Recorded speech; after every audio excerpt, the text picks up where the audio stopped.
लगेच मग बटाटा आणि मटर घालून घ्यायचे.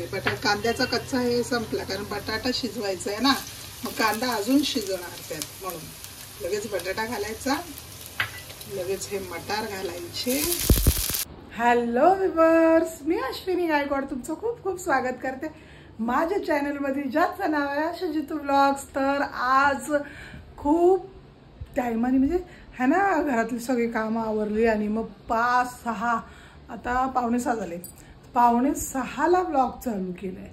आणि आज अर्णवने आणलाय मेंदू वडा, इडली आणि सांबर रील बनवायला. ते गाणं आहे ना, इडली काहीतरी चटणी असं गाणं आहे ते, त्या गाण्यासाठी आणलंय.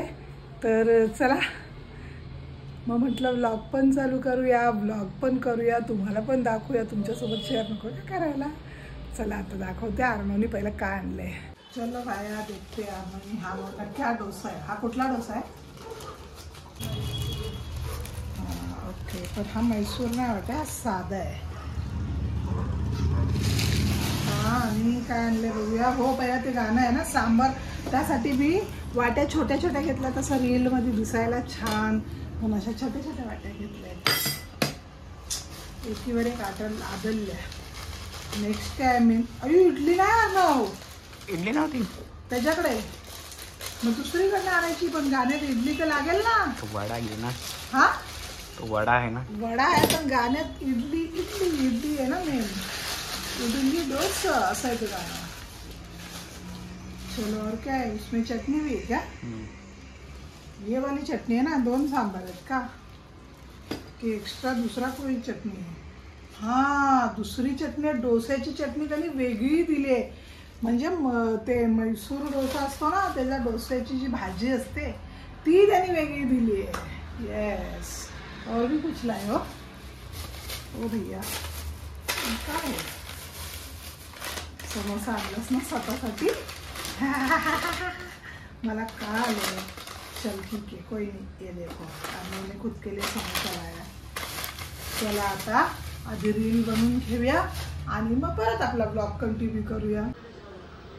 चला आता आली किचनमध्ये. आणि किचनमध्ये आहे म्हणजेच काहीतरी रेसिपीज दाखवली बाई. तर म्हटलं हो आज ना मी आलू मटर घालून पोहे बनवणार आहे.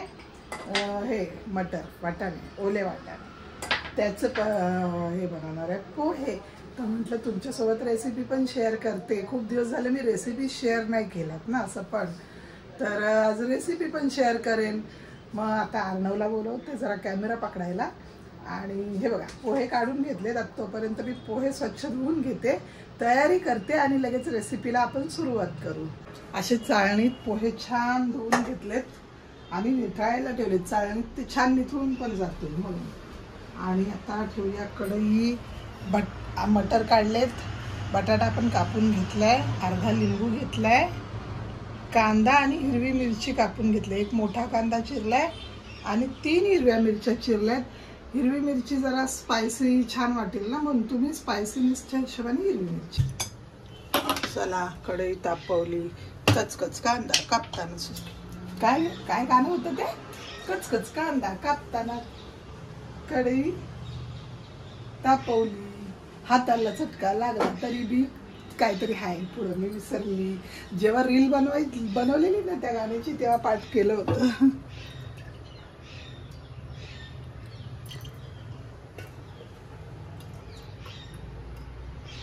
बस 1 चम्मच आणि थोडंसं तेल जास्त घातलंय, म्हणजे अंदाजे 1.5 चम्मच पकडा. आता तेल तापलं की त्यात घालायची सर्वात आधी मोहरी. मस्त अशी 1 चम्मच घेतली मी अंदाजाने. मोहरी छान तडतडू द्यायची. मोहरी उडू लागली की समजायचं मोहरी छान होती. हे बघा मोहरी मस्त उडू लागली आणि तेल पण झणझणीत गरम झाले एकदम. आता कांदा आणि मिरची एकत्र घालून घेते.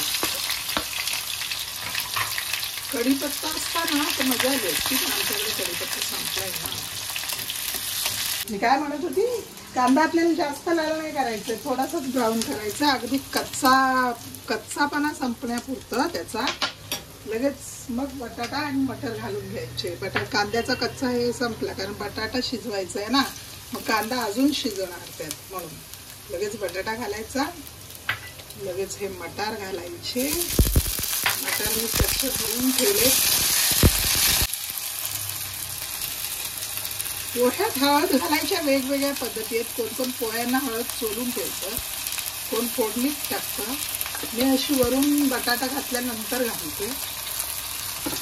थोडंसं बटाट्यापुरतं मीठ सुद्धा घालणार आहे.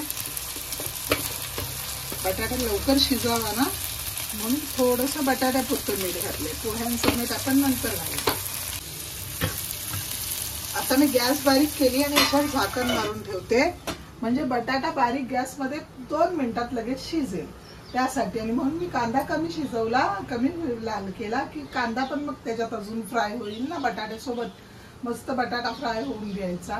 काही जण बटाटा उकडून स्मॅश करून पण घालतात पोह्यात जेव्हा बटाटे पोहे करतात.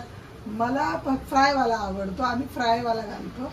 आणि सोबत वाटाणे घातलेत ना, वाटाण्याची एक वेगळी मजा. वाटाणे संपत आलेत मार्केटमध्ये, आता त्यांचा भाव परत वाढू लागलाय. सीझन संपलाय, शेवटच्या सीझनचे आहेत ते आपले वापरायचे आहे ना. तसे आम्ही भरून ठेवलेत वर्षभराचे, नाही असं नाही.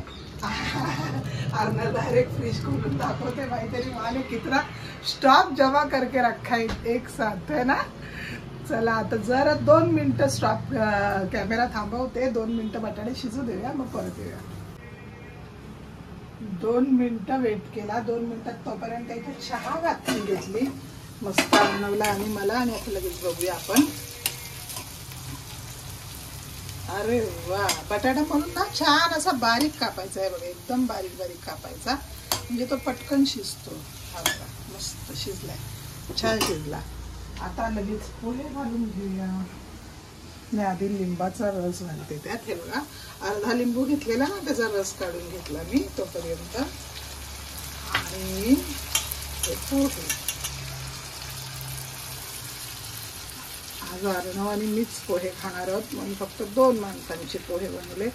तुम्ही तुमच्या अंदाजाने बनवा. आशुताई पे नाही आली का? आशुताईने इतना अंदाज बोला था. गुंडागर्दी करते काही बाई. आणि थोडंसं मीठ, बटाटे शिजवताना मीठ घातले, याचा अंदाज ठेवायचा. आणि मग पोह्यांमध्ये पण थोडंसं मीठ घालायचं. आता सगळं मिक्स करून घे छान एकजीव. वाव, हे बघा किती छान मिक्स करून झालं. आता पुन्हा 1च मिनिटासाठी झाकण मारून घ्यायचं. जास्त पोहे शिजवायचे नाही, 2 सेकंदात पोहे होतात. म्हणजे अवघ्या 5 मिनिटात पटकन आपल्याकडे पाहुणे आली तर चटकन इन्स्टंट पोहे मस्त बनवून होतात. इतकं इझी. 5 मिनिटं 5 मिनिटं नाही, 5 मिनिटं लय होतील बाई. 2च मिनिटं झाकण ठेवून पुन्हा रजू द्यायचं आणि गॅस बंद करायचा.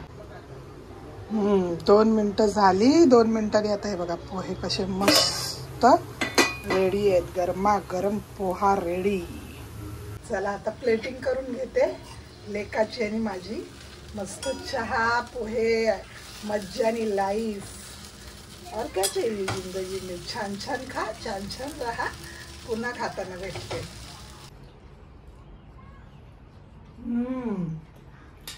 मस्त मिरचीचा स्पायसीनेस, लिंबू का खटास, परफेक्ट नमक, एक नंबर झाले पोहे भाई. कोथिंबीर पाहिजे होती पण कोथिंबीर संपली आज घरी. काय नाही, पण जे आहे त्याच्यातून एक नंबर पोहे बनलेत. आपण पोह्यात बटाटा घालतो, कांदा पोहे प्लेन करतो, शेंगदाण्याचे पोहे करतो. मटारचे करून बघा, मटार स्पेशल आहे यातली. मटारचे पोहे एक नंबर होतात. माझ्या आईने शिकवलेले मला. माझ्या आईला मटार पोहे आवडतात म्हणून तर. आणि सोबतीला अशी गरमागरम मसाला चाय, और क्या चाहिए ना लाईफ में.